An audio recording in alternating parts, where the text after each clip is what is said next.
Entrevista do dia.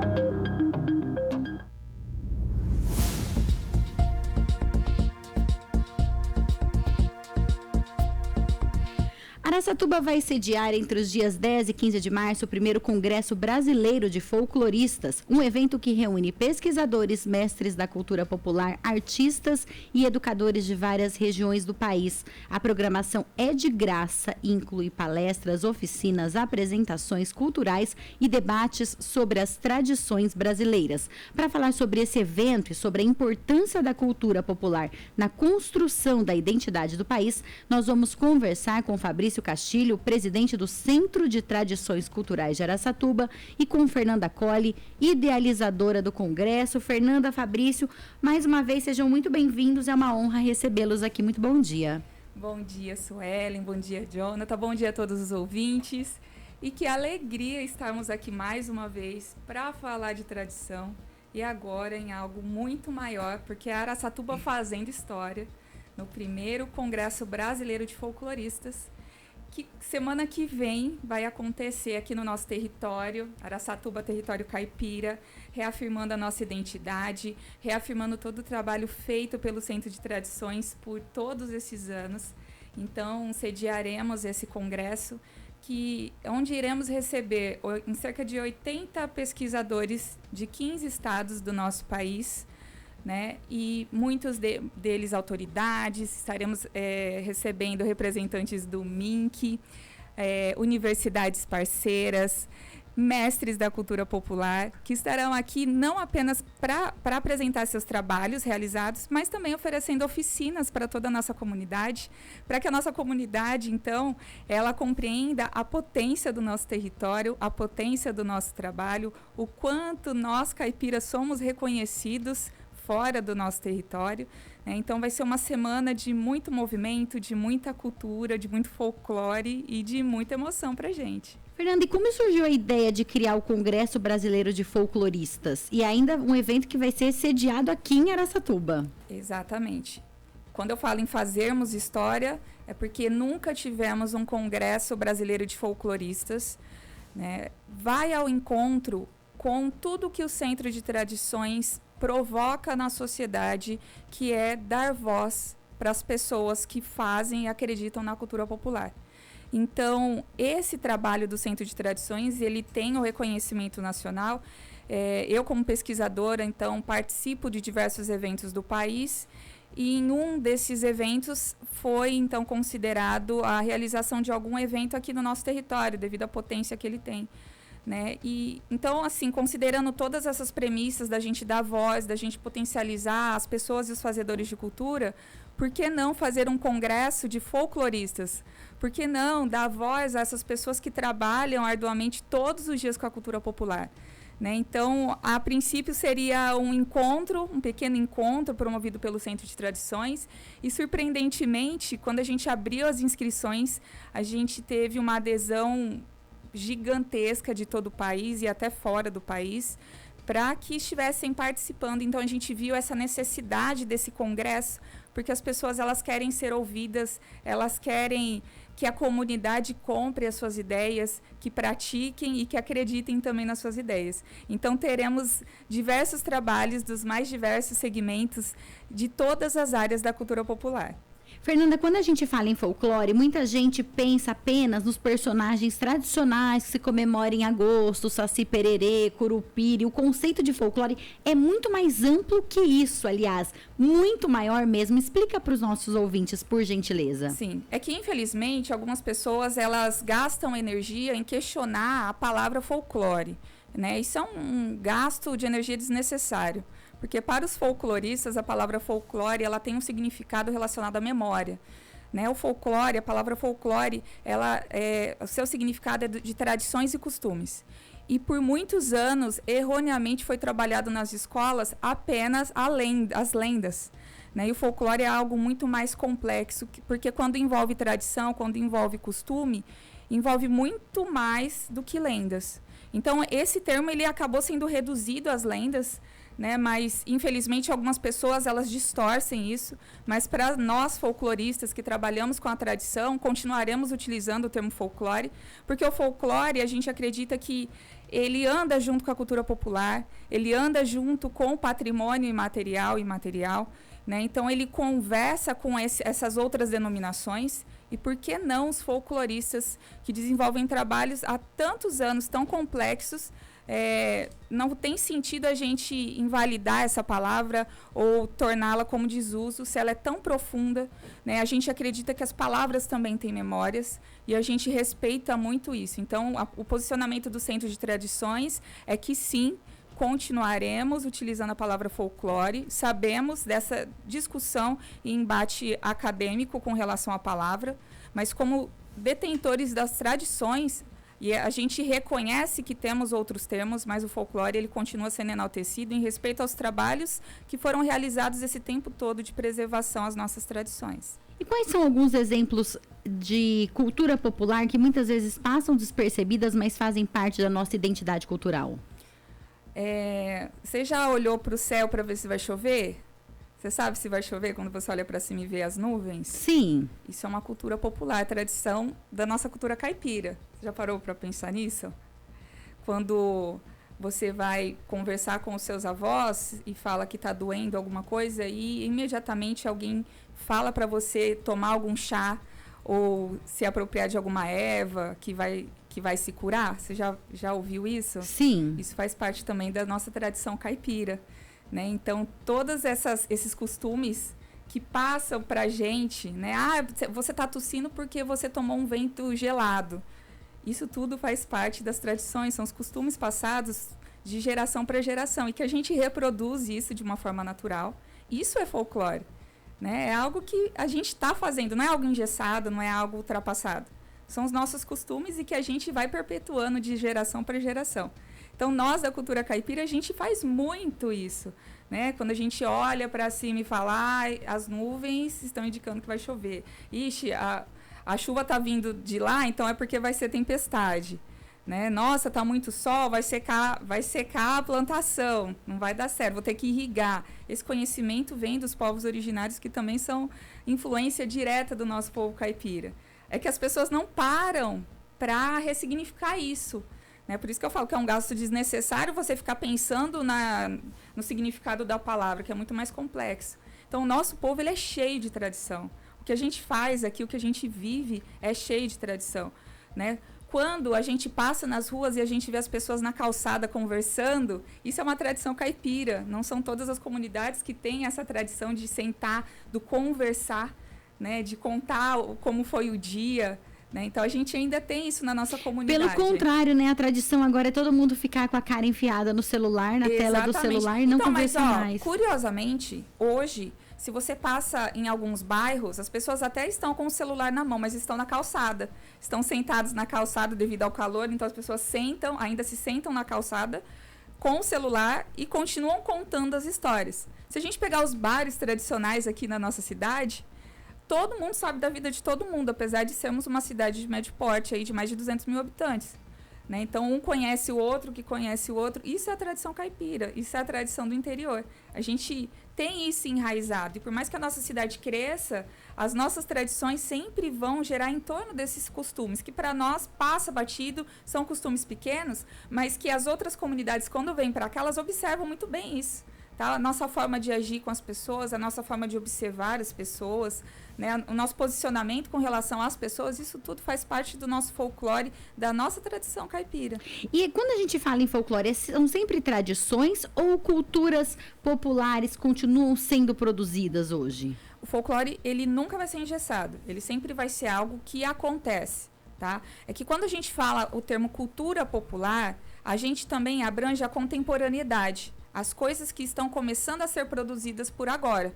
Então, por isso que eu falo que o folclore, ele casa com a cultura popular. Porque as tradições, elas estão acontecendo, elas estão sendo reproduzidas, assim como as coisas que estão sendo criadas agora. Então, o folclore, ele anda junto com a cultura popular. Fernanda, e o Congresso vai reunir participantes de 3 estados brasileiros. Que tipo de experiências e manifestações culturais, estarão presentes? Então, na verdade, tem até uma atualização nessa informação que aumentamos para 15 estados. né? E deve aumentar ainda mais, talvez? Eu acredito que sim. Até amanhã a gente vai ter esse retorno aí da questão dos estados. E nós teremos, então, mestres, né, dos saberes, que são os mestres reconhecidos pela sua comunidade, pelos seus saberes. Nós teremos mestres acadêmicos, né, doutores e pós-doutores, que dedicam a sua vida aos estudos acadêmicos relacionados à cultura popular. Teremos representantes do Ministério da Cultura, do IFAM, autoridades, teremos prefeitos de outros estados, representando também os gestores, a importância de trabalhar junto com a gestão pública no fomento da cultura popular. E a gente também tem as instituições parceiras, teremos representantes de museus, teremos representantes dos CTGs lá do Rio Grande do Sul, e teremos diversas instituições que defendem aí em seus estados a cultura popular. E esse evento é para quem está envolvido de alguma forma, por exemplo, como você falou, essas instituições, ou mesmo as instituições públicas, ou quem está ouvindo a gente agora e se interessa pelo assunto pode participar também? Sim, para você que está ouvindo, esse evento, ele não é um evento do Centro de Tradições, ele é um evento nosso, porque o folclore ele é da comunidade. Então, esse evento ele é aberto e gratuito para toda a comunidade. Acompanhe as redes sociais do Congresso, onde estão sendo citadas o horário, as oficinas que serão oferecidas. E você pode fazer a sua inscrição, que através dessa inscrição também dará direito ao certificado, já que somos parceiros aí de diversas universidades que estão trazendo seus representantes para cá. Não só a exposição, a apresentação de trabalhos e mesas, mas também as próprias oficinas serão ministradas por mestres reconhecidos da cultura popular.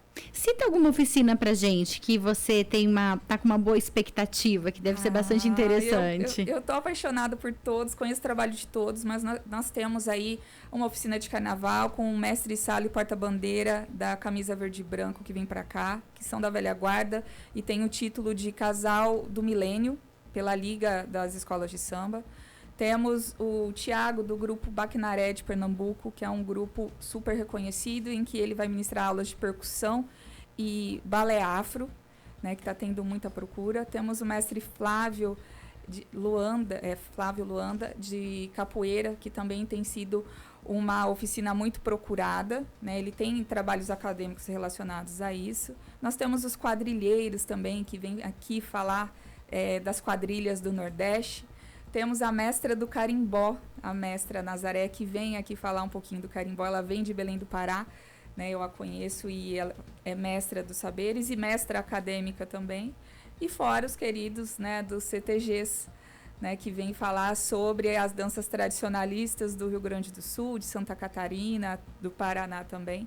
Mostrar um pouquinho da sua cultura e como se assemelha muito ao tropeirismo, né, que influenciou diretamente na cultura caipira. E eu não podia deixar de trazer dois grandes mestres e queridos amigos, que é o do Catira, que vem lá da capital para falar um pouquinho de Catira, e também o Osley, que é um mestre violeiro de Minas Gerais, para engrandecer esse movimento da cultura caipira junto comigo nas oficinas. Fernanda, e vai ter também apresentações culturais? Sim. Porque isso que você citou são as oficinas, certo? Oficinas, que já estão bastante interessantes. Sim. Já deu vontade de participar. E as apresentações? Então, a gente elaborou um calendário, né, um cronograma de apresentações para mostrar o nosso potencial aqui da cidade. Então, teremos violeiros, a orquestra de viola, a Fama, a orquestra Bruno Zago, né? Eles estarão fazendo apresentações para os congressistas e também para a comunidade. Então, você que tem interesse, acompanhe a nossa programação, tem todos os horários, todas as atividades, todas as ações. Lembrando que todas as ações desse congresso, promovido pelo Centro de Tradições, em co-realização com a Prefeitura, é gratuito. Não tem, até para as inscrições, é grátis. Então, aproveitem, pessoal. Não é todo dia que mestres do Brasil todo vêm aqui oferecer todo o seu saber, né, em oficinas gratuitas para a comunidade. Então, estão todos convidados. A gente espera fazer esse movimento lindo que está acontecendo em Araçatuba, que ele seja reproduzido em outros lugares, através da nossa história, através da nossa potência da cultura caipira. É um evento também muito interessante para professores e diretores de escolas, para justamente ampliar esse repertório do que é ensinado sobre folclore para as crianças pequenas. Eu sou, assim, para eu falar, né, eu sou suspeita, né, porque eu sou professora também, mas o congresso ele é essencial para os professores que buscam informações reais, né, informações contemporâneas e informações sensatas para serem trabalhadas dentro da sala de aula. A gente reconhece, como Centro de Tradições, que há um movimento aí contra a identidade do nosso país, contra a identidade da cultura caipira, e isso é uma manobra intencional, porque pessoas sem identidade são pessoas facilmente manipuláveis, e então é manobra fácil, né, de se fazer, dentro da educação, inclusive.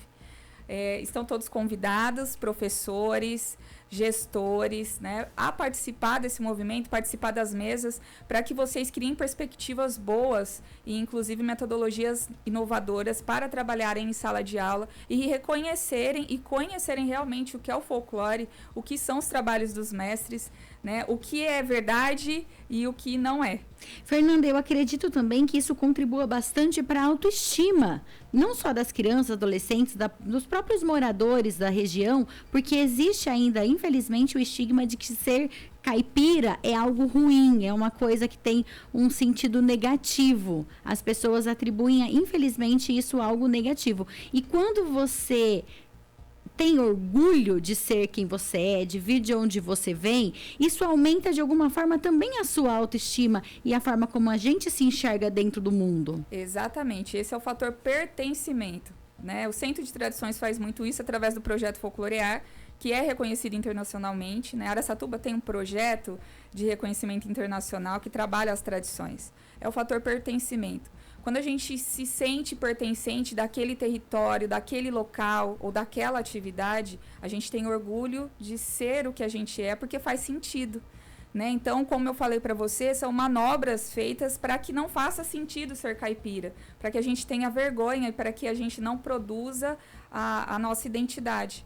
Então, a gente está tentando reverter isso com um trabalho com as futuras gerações, né, que acontecem nas escolas juntamente com as crianças, mas também de conscientização da própria comunidade, que é valorizar os nossos ancestrais que trabalharam duro para que a gente estivesse aqui hoje, para que a gente tivesse essa potência, né, não só econômica, que a gente tem aqui no nosso território. O sotaque pode ser considerado também um elemento? O nosso sotaque é elemento direto, né, da nossa tradição.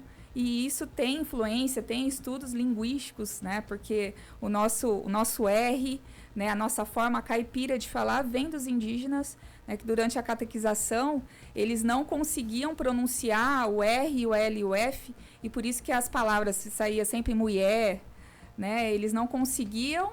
Porta. Eles puxavam o R, né? Porque senão ficava pota, então eles faziam porta, eles puxavam mais o R.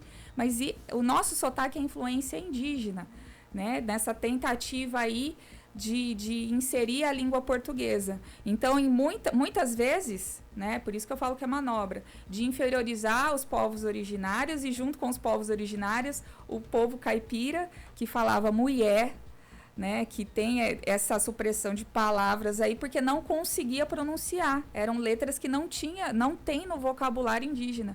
Né? Então, as palavras saíam diferente e foram inferiorizadas aí. E a gente tem... Quando a gente faz essa ressignificação, a gente entende o porquê que a gente fala mulher. Os nossos povos falavam mulher. Não porque eles não sabem o que é uma mulher, mas porque no nosso idioma, né, no dialeto aqui dos povos originários, é mulher. Não tem mulher. Né? Isso é europeu. Então, essa influência... brasileira, a gente tem que ter orgulho. O caipira é um povo brasileiro, originalmente brasileiro. Né? Então, Fernanda, quem começa a estudar o folclore brasileiro deve se surpreender com muita coisa, né? Sim, a gente ressignifica, a gente se sente pertencente, a gente briga pelo nosso território. Né? Então, pessoas que não têm raiz... elas ficam recebendo informações e não verificam se são verdadeiras ou não, e infelizmente acabam se perdendo nesse contexto. Né? Então, assim, eu sempre comparo a questão das tradições e das pessoas como uma árvore. Né? A árvore, se você corta um galho, se você fica sem folha, se você corta até uma parte do tronco ali, ela sobrevive, mas se você arranca a raiz, ela morre. Né? Então, não faz sentido para a gente... Até a própria roça, o agro, que muita gente vê também como algo ruim. Eu quero sair da roça, eu quero porque é o trabalho braçal, claro, é muito mais difícil, mas é o que movimenta o país. Exatamente. Passa a fazer sentido a partir do momento em que há valorização. E a valorização, ela não vem só de governo e de gestão pública e políticas, né, que são necessárias, mas a própria pessoa valorizar o seu trabalho. O povo caipira é um povo potente, é um povo que tem muito conhecimento, muita vontade de crescer e trabalhar, mas intencionalmente tem essa autoestima aí fragilizada, né, fazendo com que as pessoas acreditem que não são capazes, apesar da potência. E a gente tenta reverter isso através das nossas tradições. Ainda bem que existem esses eventos. Jonathan, abre pra gente, por gente. Marcos Bulgaron também tá mandando mensagem aqui pra gente. Tem mais mensagem ali no... Perdão, pedi pra você abrir o Insta, mas eu resolvi ler a mensagem. Deixa eu ver. Marcos Bulgaron mandando mensagem. Valeu, Dirpugina também. Doutora Lúcia Mello, Edivaldo Alves Cabral, muita gente acompanhando a gente aqui. E pra gente encerrar, que nosso tempo chegou ao fim, essas oficinas, todos esses eventos, eles serão realizados onde?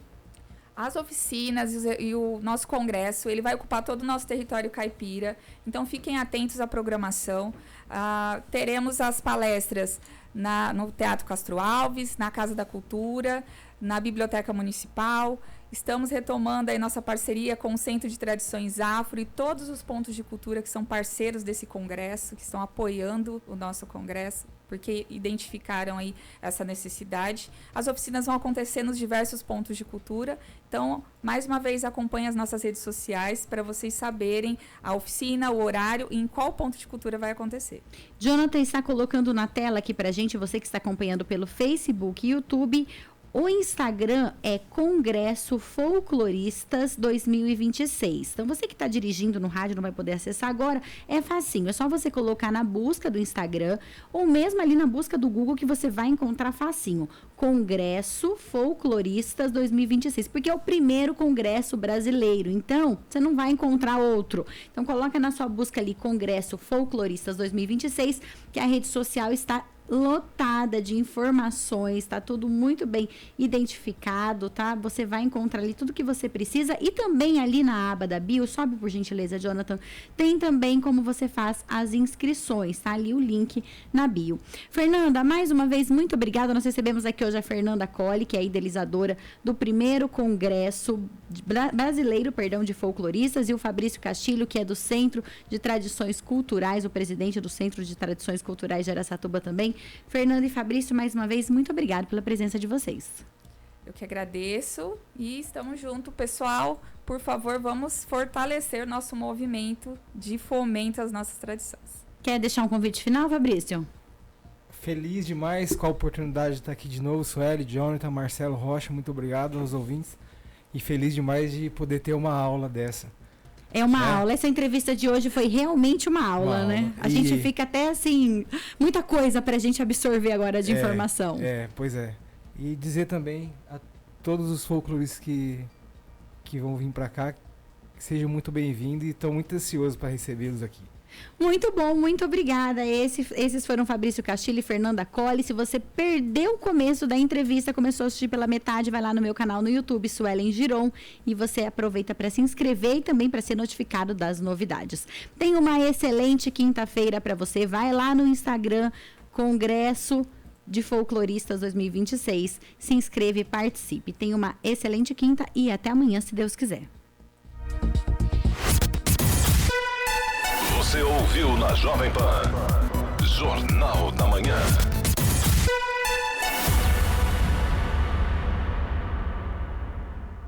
Nelore Corretora de Seguros, o melhor estudo de seguros.